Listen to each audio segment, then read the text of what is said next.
I'll start in 3, 2, 1. We think there are two important things here that we're going to prove. First of all, where people are kinder to others in the world, in general, that means more human rights, more environmental rights, more general justice and kindness to others. And second, where religion will make people actually feel better in their lives, where religion is more constructive to people waking up and either feeling good about themselves or feeling like they can improve themselves, right? And feeling good about their world. These are the two things that we will talk about. But first, let's talk a little about what this motion is actually discussing. We think that we essentially prefer a world where the idea of the afterlife is based on the notion of balance, karmic balance, rather than the notion of divine mercy.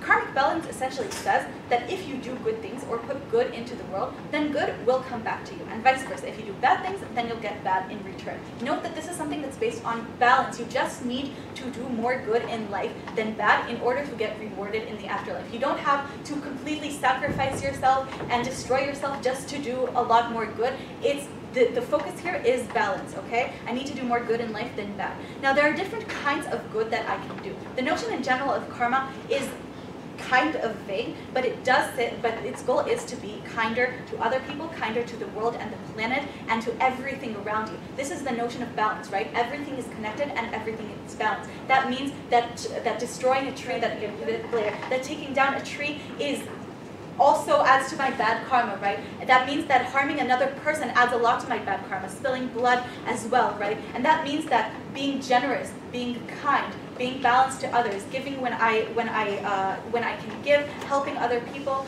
and so on, is essentially good for my karma, right? This is the basis of it, contributing to life, to kindness, to generosity, and to balance. Now, what does divine mercy mean on the other hand? It means, first of all, that you're subject to a set of rules by the divine being, and you're also subject to their decisions and their mercy. These rules can be rules that help you be positive in the world, but they can be some very, specific and strict rules. There's less stability for you in it, because it's not about a sense of balance in the world, but it's about following and being punished by a deity that makes the rules. These are rules basically that surround your life, right? They're more complex in that sense. And it also means that your main goal isn't to put good out into the world, it's your fear of the deity. Your main goal is to make that deity support you, is to make that deity agree to do things that are agreeable with that deity, right? And you can also do evil and ask then for mercy. You don't have to do good to balance it out, right? You have to you can perform an evil act and then ask for that deity's mercy. You can pray to that deity. In karma, the only thing that helps you get over the bad things is to do good things, right? Your type of penance is not to pray to that deity or even to be punished. It's to do good things in return, right? It's not that punishment doesn't exist in a society. It's that the way that you can, in the afterlife, make up for these things is by doing good. I will take closing, please. It's clarification. Do you think entrance to heaven is binary, or is it like, coming afterlife and different types of heaven? Please clarify the most.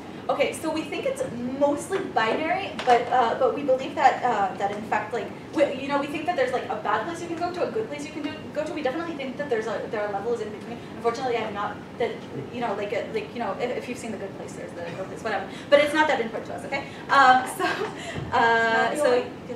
No, not. You can go by binary if you want. Anyway, so where will there be more human rights, more environmental rights, more kindness and goodness in general?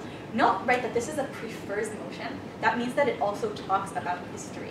And we think that most people throughout history were religious, and so this will affect most people. But we also think that most people today are religious in more countries. And most countries, and not just that, we also believe that atheists are also affected by the religion orientation of their society, right? Their cultural orientation, their religion, no, I won't take it on. Their religion influences their culture, right? So for instance, the notion of capital guilt, which is very present in people who are atheists, general notions of the idea of mercy and of guilt, the idea of how you should be good, what it means to be good, and even the idea of anthropomorphism, meaning that humans are central to the world. These are all things that came to us from these religions, even if we no longer believe in that God. But we also think that historically, karma would have done better for the world for a few reasons. First of all, we believe that karma is a less anthropocentric approach, and this is for several reasons. mostly because it sees the whole world as something that's connected. Putting good in the world essentially means doing good for other living beings, for the planet, and for yourself and your family as well. This is compared to the very, very anthropocentric approach that focuses on your relationship with your God, right? Not your relationship with the world, but you personally and your relationship with God. Yes, I'll take over. Yes, do you think that people know what's right and what's wrong, and when they choose the wrong, they do something right, they always know that it's right? So we think that both types of religions try to define what's right and what's wrong, but karma defines it in a different way. Again, karma defines it as generosity, kindness, and being good to the environment. Definitely, people don't always know what's good and what's bad, but we think that a metric that says if you do good things, you'll be better is better than a metric that says if you make your God happier, you'll be better off, right? Because that metric incentivizes people to do less of what they perceive as good, and we think what people perceive as good is most of the time going to be good, especially if that thing is going to be, for instance, less bloodshed, which is one of the beliefs when it comes to karma.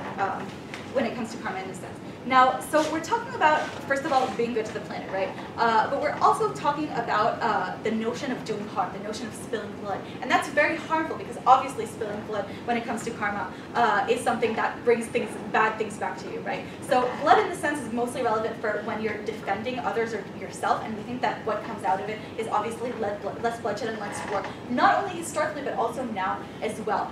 We talked also about the environmental impact again, but we think, obviously things like cutting down a forest, things like that, that is a focus of putting bad in the world, right? But where will religion also make people feel better in their lives? We think that religion, generally in the day-to-day, influences everything in religious people's lives, how they eat, how they act, even when they wake up to pray, right? This is the religion that's based on a relationship with your God means always being focused on rituals that connect you with that God. That means staying loyal to your religion, staying fearful of your God, praying to your God, talking to your God, and so on. But it also means that you're always fearful of that God. It always means that instead of focusing on a sense of universal balance, what you're focusing on is your relationship with this deity. And this is important to note, panel, that when we're talking about religion, a religion of divine mercy, mercy implies that people are subject to their God's decision. And if they need to be afraid, if they need to focus their daily rituals on being afraid of the reaction of the being, instead of simply doing, instead of focusing on balance and doing more good than bad as however they perceive it and how their society perceives it, this is bad for how people feel about their religion and lives in relationship with God. For all these reasons,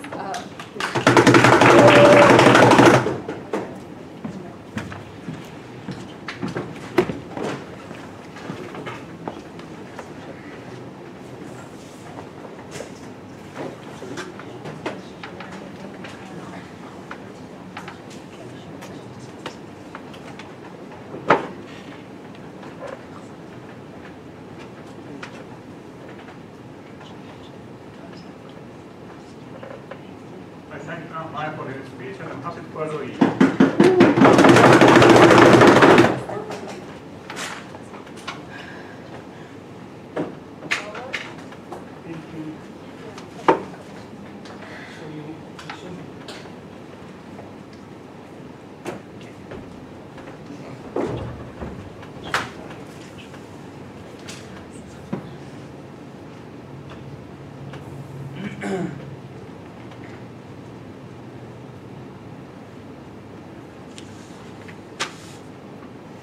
May I? Sorry.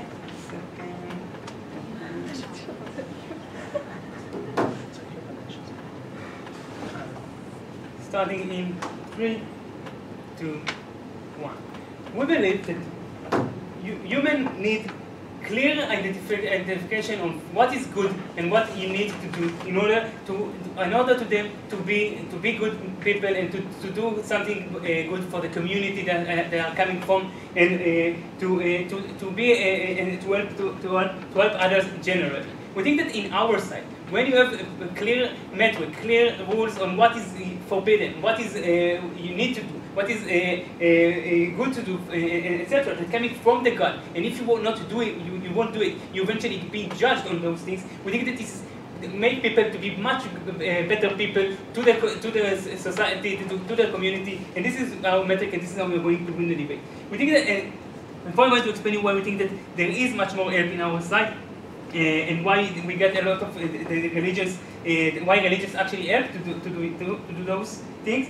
I would just want to frame that and think that karma is not about the idea of doing good for other people, but it's about do what you think to do, what you as a person think it's good to do. And it's not, if there is no clear metric from what is expected for me to be as a person to do, we think that it is eventually left a lot of gaps, not now, left a lot of gaps that eventually people are eventually won't actually always act in a good manner. Clarification? So, no clarification, opposition, after I take you later. Okay, so why we have much more help in our side?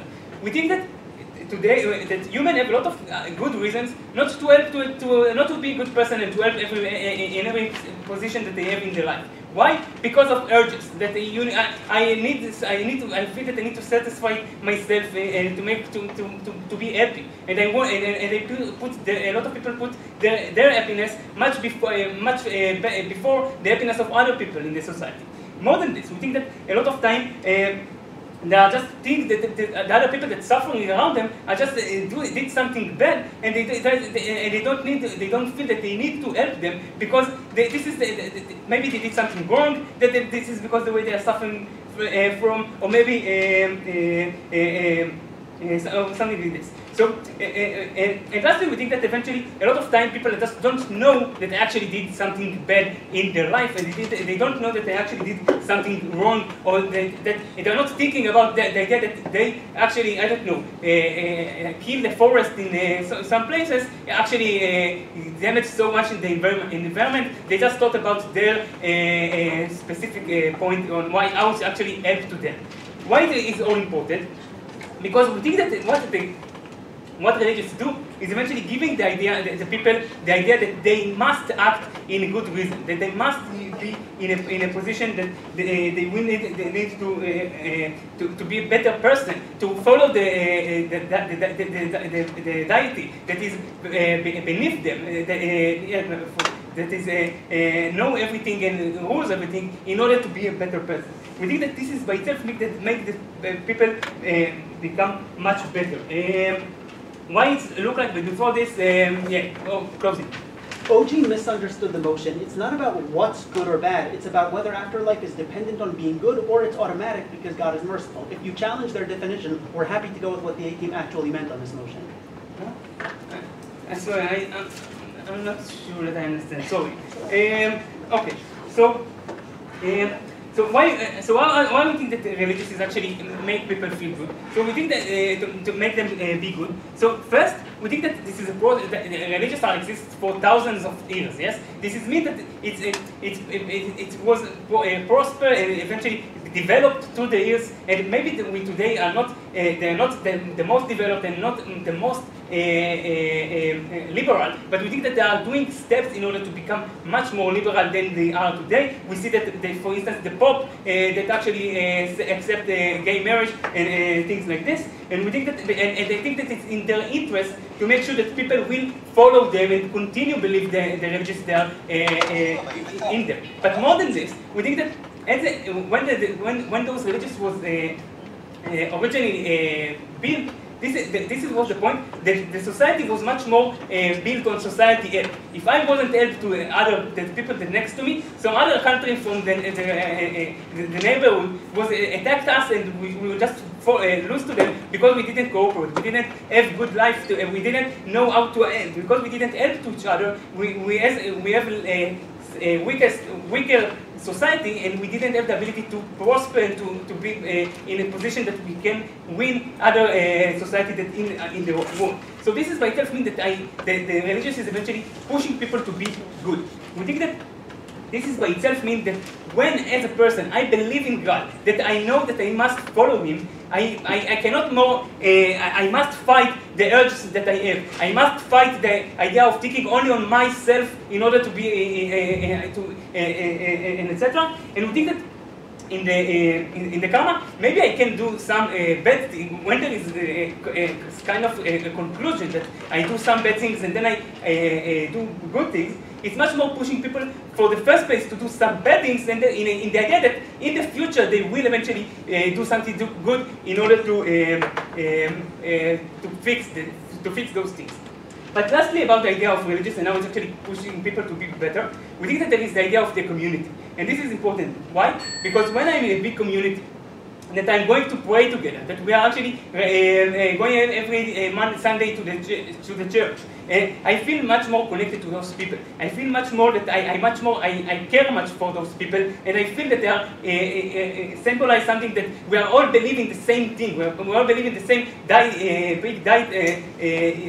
big God that is all in charge of our life. This is the point that I will want to do more than to them, because I feel that they are important.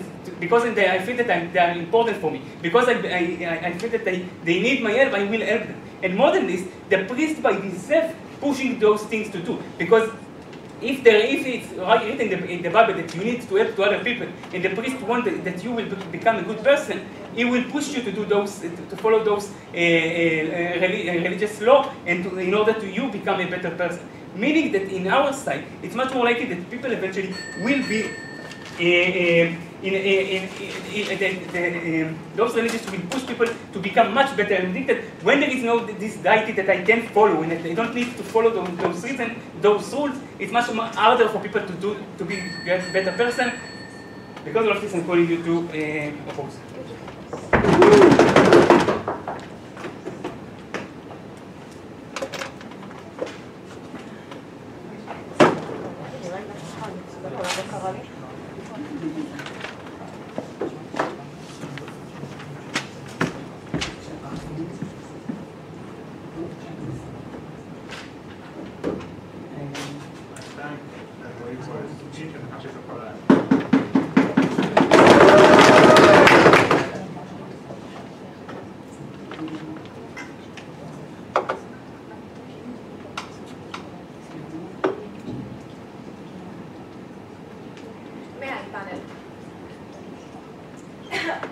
Do not eat pizza before you sleep. Okay. I'm going to start my speech in 3, 2, 1. I'm going to have 3 main points in my speech. The first one is going to characterize again what karma is. I'm going to give so many examples that Roy and Op bench will not say, oh, we just don't know what good is. I don't know, killing your grandma is not good. We're going to talk about it later. Second point is going to talk about the historical view, and thirdly, the effect of the daily life of people and why is it good. Before I do that, I'm truly not sure what CG is planning on running, but agreed with us that how we created as emotion is how it's going to do. So just on that. Okay, let's talk about how karma it is. Because notice that karma is a simple and a basic idea, right?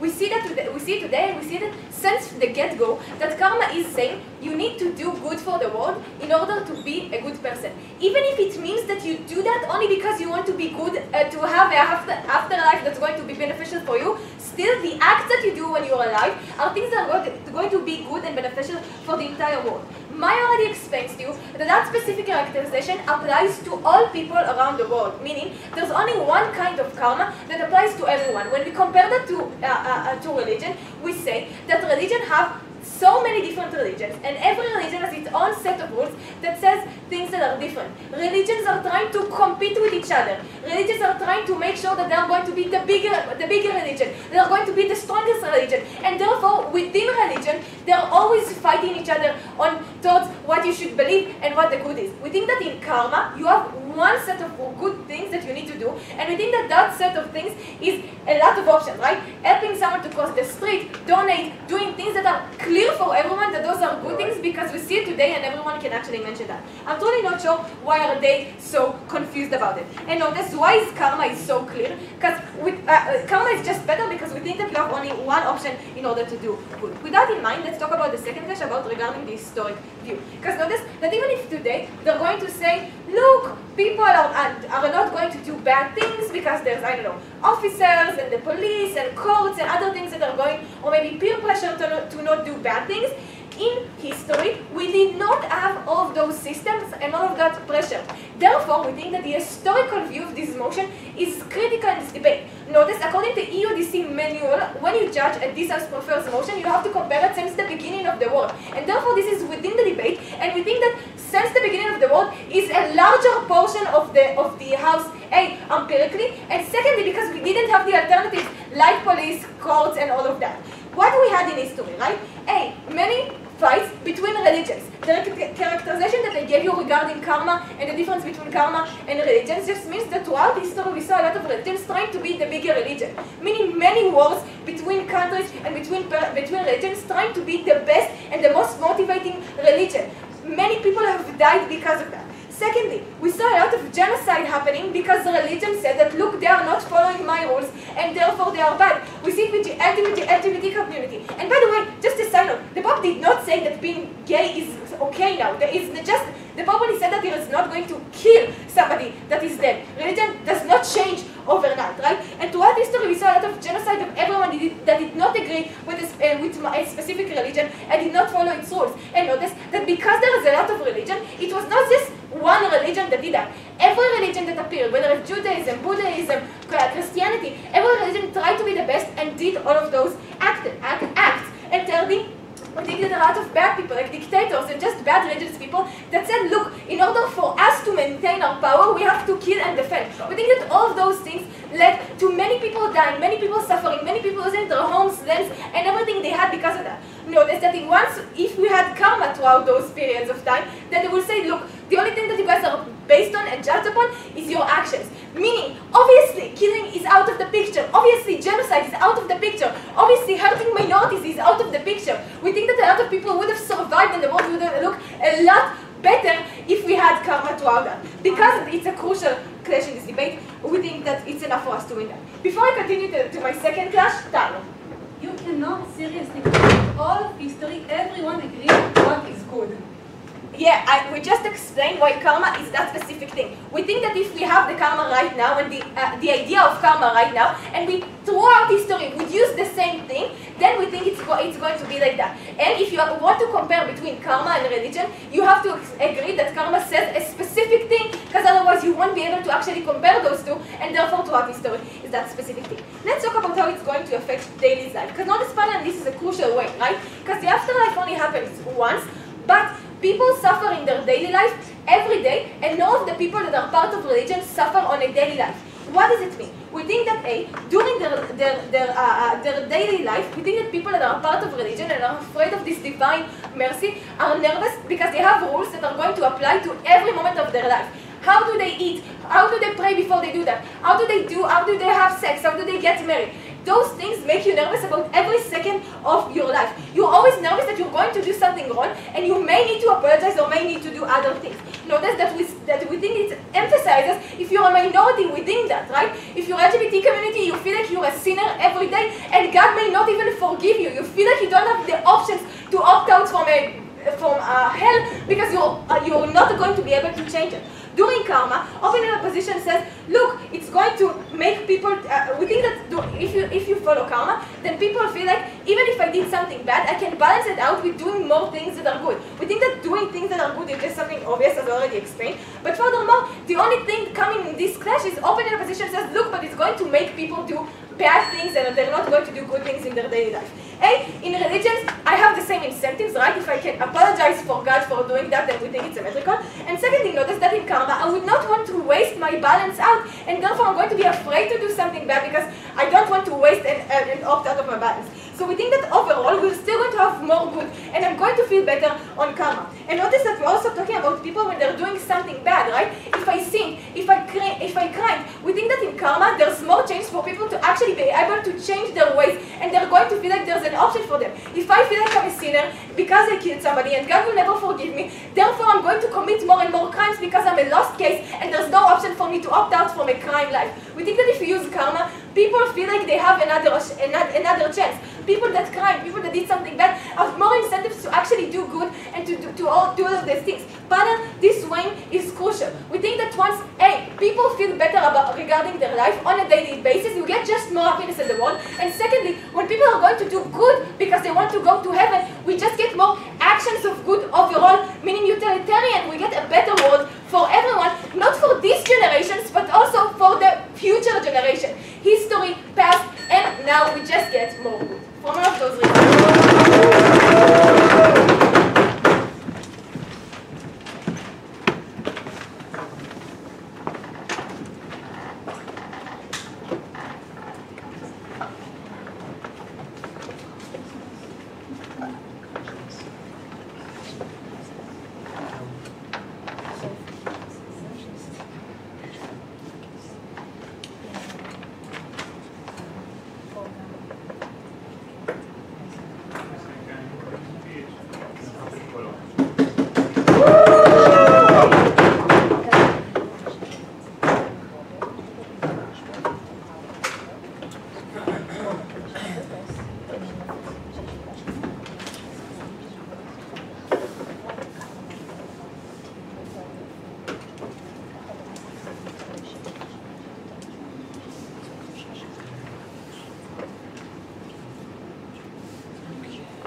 שומעים אותי טוב?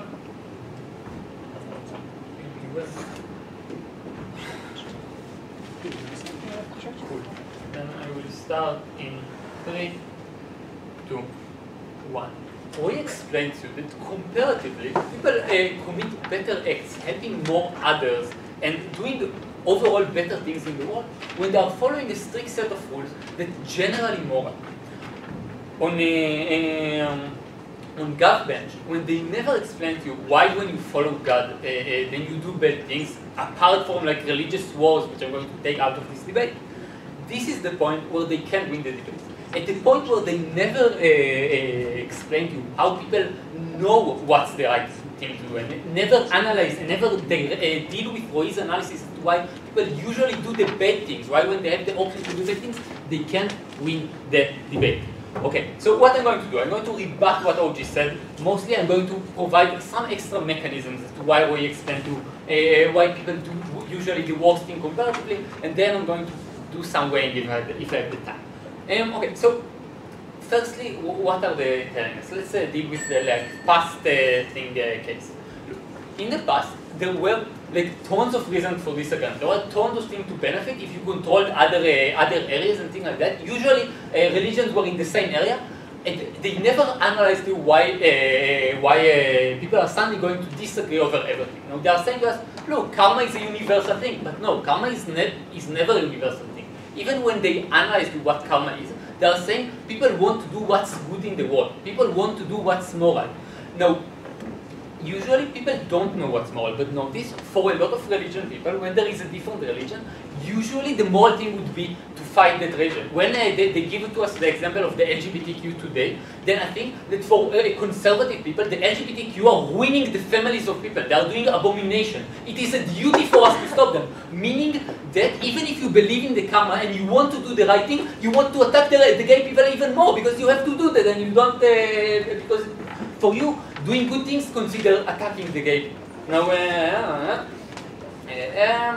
meaning that in the past also they never analyzed why people would agree on things, why words wouldn't happen, and today they never analyzed to us why people would do the right thing in the world. As again not proper. The last thing they give to us is about sinners and about how when you sin, you won't have the chance to opt in and do good things back then, you will be lost forever. Notice that Maya herself told us that usually you can ask for forgiveness and the narrative is that you may be forgotten. I think that this is the incentive of priests and the rabbis and things like that, imams and things like that, is to bring the people back together to their community and to make them be good again and things like that. This is why I think that A, when they are contradicting each other, Annie and Maya, and B, when it's not when religion doesn't work in the same way, I think that sinners is not like a real problem. Also, I think that when you have a strict set of rules and it's so important, usually these cases of sinners is not something that happens too much, meaning it may affect few people, but it won't affect a lot of people. Okay. Overall, I think they never proved us comparatively why people are going to do the good thing more, and let's touch in Roy's analysis a little bit more. Now, Roy explains that people usually don't know when they did something bad, right? You usually don't have the knowledge. You usually don't think about it. Let's say there was a homeless person and they didn't like donate to him. They wouldn't think about it a week from now. They wouldn't think my karmic balance is bad. No, they would forget about it, just like on our world. Just like people have, because they have more important things in the world. On our world, when religion tells them, look, you have to donate certain amount of money to the poor people, when it's God telling you to do so, this is the point where you're afraid that you won't go to heaven, and this is the point where you donate more. Now, notice that a lot of the times, people are having hard times to do the right thing. Or he talks to you about the urges that people have to do the bad things. Usually doing the right thing, usually going out of your way and doing something that you haven't planned in order to help others is not something that's easy, it's not something that's good. Now, when you have this karmic balance thing, when you're young, you're saying, look, I will have all the time in the world to do good things later. I can do bad things now. Meaning that usually people can find a lot of more reasons to not do the right thing when they don't have to. When they don't want to, and it's a lot of the time. and meaning we get less help. Notice when you follow a set of rules, you don't have the option to reason with the set of rules. You don't have the option to not do the right thing. You are going to do the right thing. And lastly, I'm going to talk about like people motivated reasoning. Like you can find a lot of ways to justify that some act is moral or some act is not moral. Let's say you don't want to have this person on the street. This person, in your mind, you can say, probably this person did something immoral, I won't help. When it's godly duty, when you have to do this kind of thing, this is the point where you don't think about it, you don't motivate the reasoning, because what's at stake is more high than and you're not willing to take this kind of risk. Yes. What's at stake for religion is often amorphous. It has to do with an entire nation or a goal that may not have to do with you. On our side of the debate, every action of mine has direct correlation with how I benefit. We think human psychology means people just react much better to that. It's not true. I think that the focus a lot of time in religion is what you need to do for the world. What is your duty? How are you joined in this kind of large system? I think that as we analyze it, this is the incentive of the church or thing like that. Because the church wants to keep the community strong, and usually the minor people don't have the way to influence like the large thing. Meaning, a lot of the religion actually evolved around like morality of basic small people, and not morality of large nations and things like that. This is not what's going to happen. Overall, I think that we proved that our side has people doing better things overall. People helping other people more. People donating more to the people in need because they follow a set of rules and otherwise they can't do it on their own. Now, I think that this is the most important thing in this debate, because even if like a second house wants to figure out like where people feel God more, where people feel like present and things like that, I think that it's largely symmetric on both sides, and on both sides of that you have this kind of sublime entity that's surrounding all your life, and people feel good about it. At the point where we proved you that when people, that in general, religion is basically more moral than the morality of the people. I think that this is the point where overall we get better actions and overall we get better things to do. Now I think that if you're talking about the past, you really need to prove analytically why things would have happened and would not have happened, and there are so many variables. I don't think that any team in this debate can do this kind of thing. I think usually what we can do is take our stance about today's wars and extend it to other things. And I think that overall we prove people are more moral, meaning they are more moral in the past or future. Call you to. So, thank you.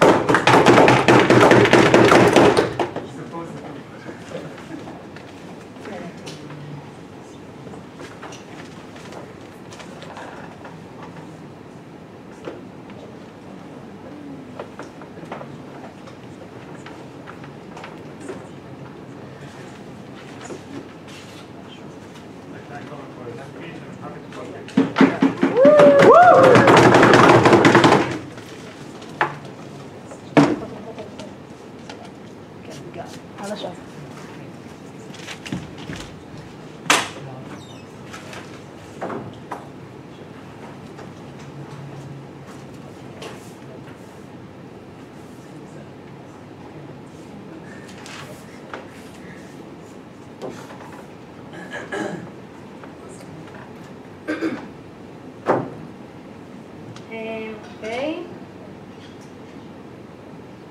So, I'll start in 3, 2, 1. 2 points that I'm going to touch on my speech. The first one is that good only exists when you are motivated to do it, and I will explain it more because the OG didn't explain it well, and I'm gonna tell you, give you our method. Why good only exists when you're motivated to do it, and why what additional ideas and explanations we have that OG didn't explain just well. And the second point is why all of the first house only talked about this life, the next life, and I'll touch it in a second, but we want to tell you that people don't have any purpose of living without being actually able to believe that if they do something actively, they will be rewarded in the next world. But let's talk about what the first house argued about. So they talk about two things: whether the people know or don't know whether they do good things or not, and I'll prove it more in my POI. And the second thing is that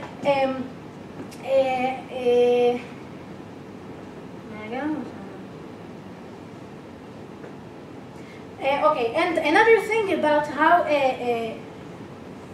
the whole thing about the LGBTQ community is being really hurt, and about the whole purpose thing that is, this is our first idea that we're getting. So about several things about some rebuttals. So the whole case was about that people don't really know what is good or bad, and they won't be able to understand whether they're doing something good or not. But something that I really need to clarify: if someone doesn't understand that it did something bad, so it means that he done something good. And if he thinks that he done something good, so he may think that on the other world, the afterlife, he will get rewarded. So in any case, as you look at this, you're on our side. And about the set of rules, the OG already told you that we do have self-conscience, and we can make, according to norms, we can decide whether things are good or not. So let's move to the first point, and how actually being good exists only when you're actually motivated to do it. And I will explain to you how we are more motivated, not from from religious reasons. Because we do agree that religious can give you a will or a certain will to do something good. But I will explain to you that in our world, which something the OG didn't do, it will be increased, and people will not just do more good, they will be, it will come, they will get used to it and will do it regularly. So let's just give you some examples and then compare between the two worlds. So let's take kids, for example. Kids know that when they do something good, they get rewarded, okay? How parents teach kids to be good? They tell them, okay, if you go to sleep on time, if you be nice to your friend, then you will be rewarded, then you will get a candy, then you will get something that you want. That reward thing is only exists in our world. Because as OO told us and OG agree with, the only thing about the religious part of that debate is about me trying to really worship someone and a certain God and say, please forgive me. And the other way is to do something good that is written in the certain book. But here you are getting motivated by the norms and by the society that know what is good or bad, because we all know that. We all see it every day. We all have self-conscious that tell us, no, I won't go on the street and just murder people because I don't tend to do that. So people don't just tend to do bad stuff in their daily life, and they also have that inner compass that tell them what to do or what not to do. So just like kids, we can also talk about prisoners, that they get rewarded for good things that they do, and they're motivated for something that they know that if I do a lot of good things may come because I'll get a lower punishment, for example. So in our world, we do good because we are motivated for something that we know that if I do something good now, good will come back to me not only in this world, but in the other world, because we're talking about karma that is existed in both worlds, not just like the religious thing that today in your world, we are just a second, in your world, all we do here is worship and work someone who will maybe decide one day that he wants us to go to heaven. And I also proved it that when we do something regularly, we eventually get used to it. That's how just parents teach their children how to be good. So they teach them manners, and they teach them things that they should do regularly in order to get used to it. Yes. What you are talking about is so far away in people's perspective, so and people are so short-term biased, so it's one to think on those things, and it will be much harder for them to do those good things only because of thank you. It's just not true. We see it every day today. People do goods, people have, we have donation funds, we have community services that we always do just for our good deeds, and not because someone just told us And this is for the point and how when you get motivated, so it gets you to do more stuff. And another thing that I'll say and close it in, religion is narrowing down the good things that you can actually do. Because I told you already, you can do some good things when you're religious, but the religion narrowing down to, for example, if you're gay, so no, you're not good anymore. Yeah. But if you're all the other people, so you are good in this and this and this. And that's it. And the last point that my partner will continue is about living a life with purpose. And we should talk really about the gay community. And they feel ashamed every day. They wake up and know that no matter what, they will be judged to go to hell. And when you have that karma thing, no matter what religion you have, no matter which God you believe in, you can know that you actually have the opportunity to be gained in that world, as all the karma exists in our world too, not just in the next world. So, and also when religious tells you who is bad and who is good, karma only tells you to do good. So for all of that, support. Woo!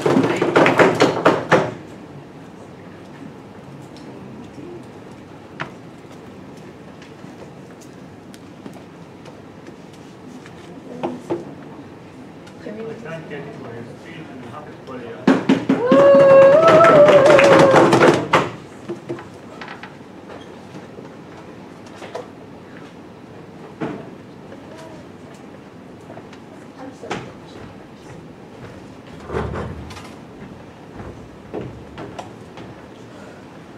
לאף אחד המקרן לא הפריע? לא, אני חושבת שאנשים היו בחודש.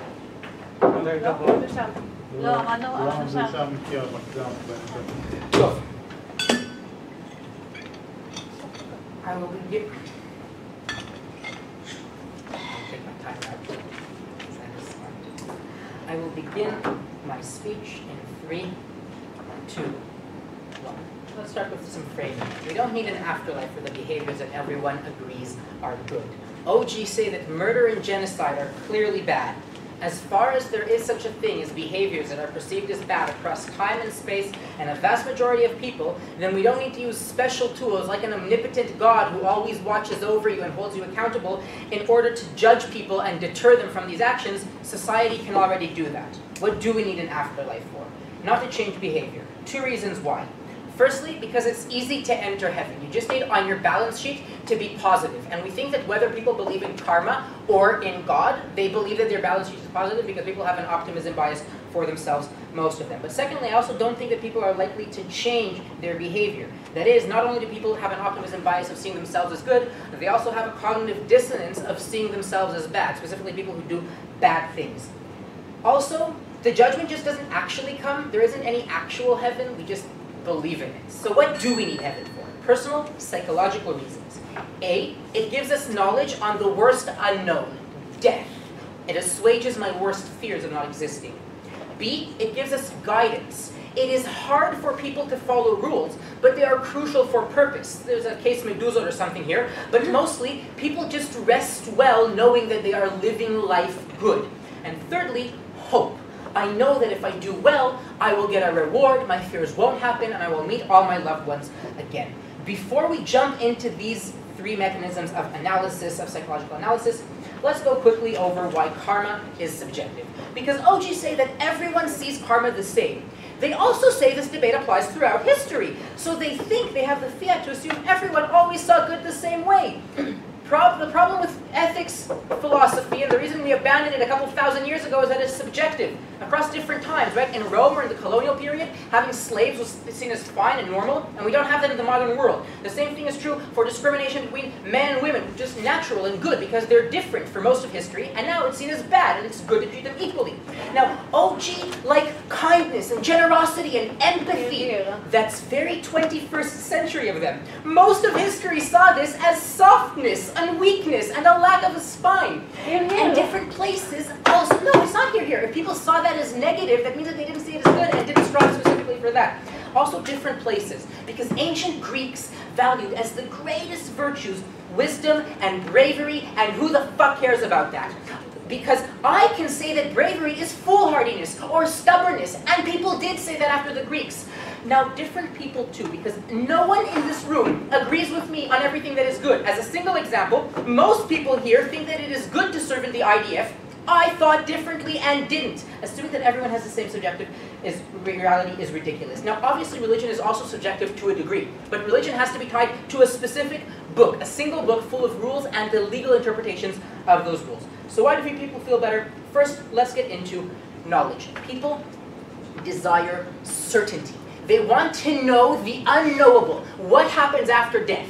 The problem is that any story I am told about the afterlife, I both really want to believe because it assuages my fears, but it's also very hard for me to believe it because no one can show me any actual proof. If I believe in karma, people tell me, oh, you'll get there as long as you do good. But I don't know what that good is. I don't know how I necessarily get it. And even if I believe in a certain good, I don't have trust in that good. I don't have trust that I didn't get it wrong. I also just don't know what this afterlife looks like. We think that our picture of heaven and hell was clearly painted thousands of times. God is up there, and the virtuous people go to be where God is. The non-virtuous people go to the other place, the place where God isn't. With karma, even if I'm told that there's a good and bad place, I don't know what represents these places. If I believe in God, I can believe that heaven represents God himself. The comparative is not knowledge, but fear. Fear that I didn't fill my karmic obligations because I don't know that I did for sure. Secondly, we have the question of guidance. We think that people seek stability in life and instruction. It is true, as our opening half said, that people are scared of God. But people have a complicated relationship with God, their creator and the creator of their world. They also love him. They mostly just respect him and his rules and his judgment.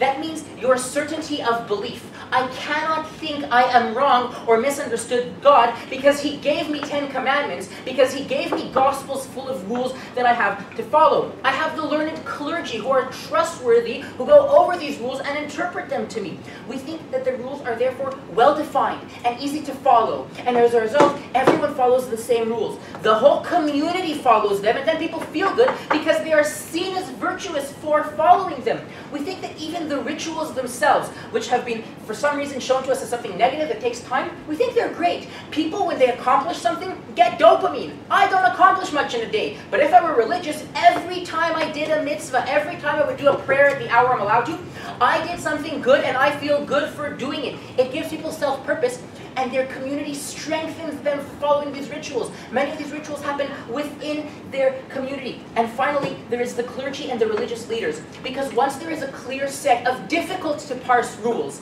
and there is a clergy, as there is in every religion with a single God, the burden is on them to lead me. They are my shepherd and I am their flock. That means that I don't need to be independent and I don't need to use my own critical thinking. I can just do ma sha'arav omer. Yeah. Karma does define good and bad, but without the tiny specific rules of the other religions. Kindness, generosity, peacefulness were valued in Eastern cultures that focused on karma, and then cultures build rules around this that are based on what we talk about. I disagree that those were values, that those were the values. I think that there is a value of, for example, self-sacrifice in Japan, if that's what you mean by empathy. I don't think that's true. Finally, we have hope. What does hope look like? Hope looks like clearer rewards for people who do good, because they go to where God is. But it also means that for people who want to change, who have done bad, there is now an option. Why do we get this repentance on our side? Because I have clear instructions of what I need in order to outdo my bad. Instead of a neutral karmic list that I don't actually know what's on it on each side, I can ask a clergyman, what do I have to do to repent for this specific sin? It might be saying a prayer. It might be building a school or a hospital for orphans. Regardless, I feel that I can be redeemed. There are tons of people who did bad accidentally, killed someone in a crime of passion or in an accident, grew up in a bad place, joined a gang and bad people, had bad parents. We think that no one is ever bad out of choice, and we want to give these people easy access, to easily persuade them with clear rules, with a structure of a community and a clergy that can tell them, you can be good, you can get into heaven, we only get this on our side. For all of these reasons, go with closing argument.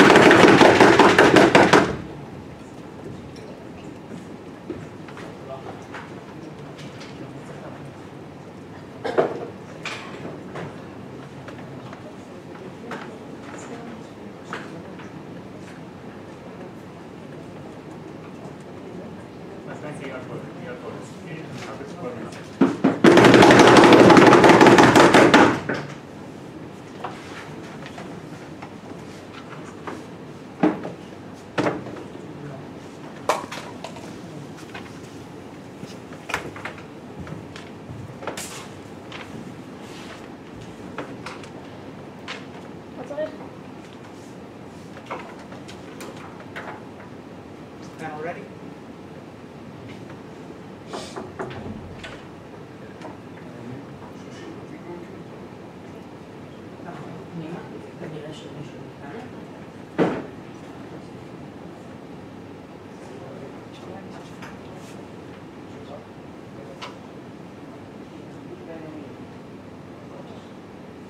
לא, זה לא שלי, זה של מישהו מאיתנו, אז אני שומר את זה בפנים כדי שזה לא רואי לוי.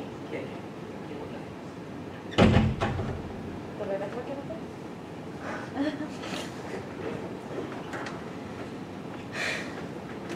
Okay, now are you ready? OG just meant that this debate is about everyone following an objectively good moral code, one that is true in the 21st century and now exists always, and OO accepted this. At that point, unfortunately, it became a gov sweep right away. Sorry to opt, but we think this takes out just about everything they tell us later on because they essentially admit to a perfect moral code.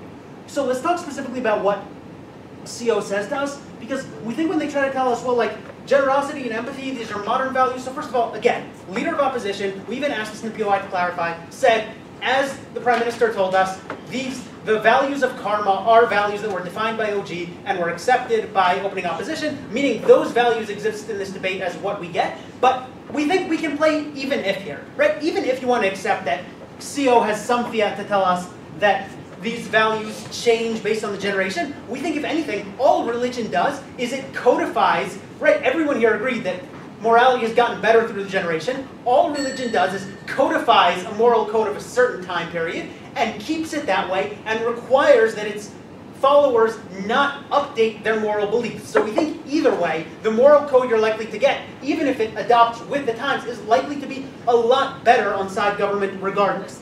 Now let's take out the rest of CO, and then we'll talk about two clashes in this debate. Number one, essentially, what's at stake when a person acts, and therefore, how likely that person is to act in a good manner. And number two, where there is a greater feeling of meaning in this world. But first, let's deal with CO. So, Ayal tells us, well, the afterlife is cool because what really happens? We need it because people believe their balance is positive, there's an optimism bias, there's a cognitive dissonance, so we end up in a good world.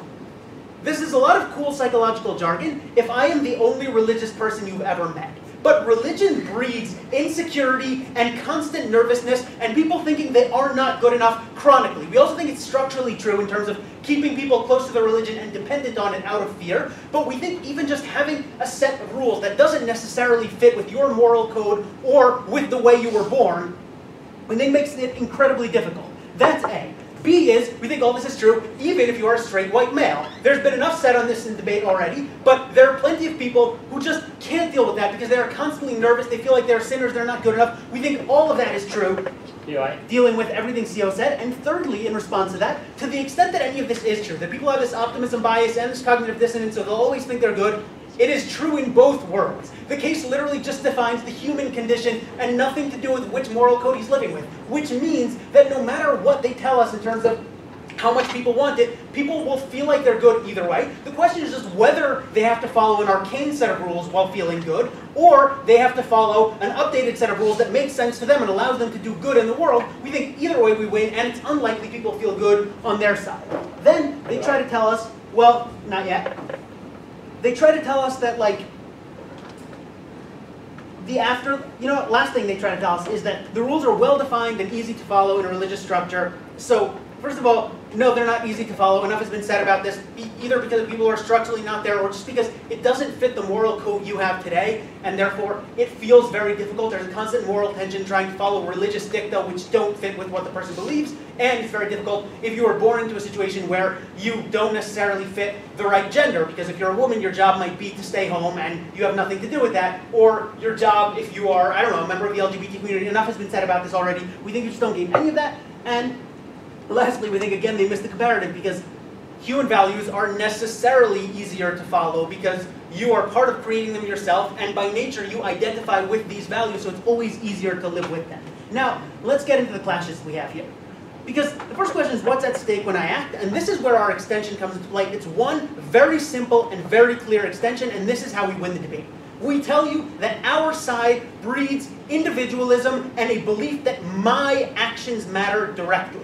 in any form of religion that they give us, whatever exactly the structure is, ultimately there's some national capacity to it. There's some, oh, well, God's ways are hidden, you don't really understand. We think OO themselves admitted to us in their rebuttal to OG, they tell us, yeah, you can even see karma in this world, you can see it happening. So this whole, short-term bias thing doesn't stand either. Meaning, ultimately, what happens is, you know there is karma, you know it is directly impacted by what you do.